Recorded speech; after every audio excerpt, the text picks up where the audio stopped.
என்றழைக்காத உயிரில்லையே, அம்மாவை வணங்காது உயர்வில்லையே.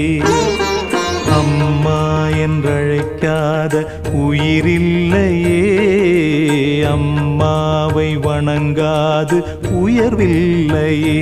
நேரில் நின்று பேசும் தெய்வம் பெற்ற தாயன்றி வேறொன்று ஏது. அம்மா என்றழைக்காத உயிரில்லையே, அம்மாவை வணங்காது உயர்வில்லையே.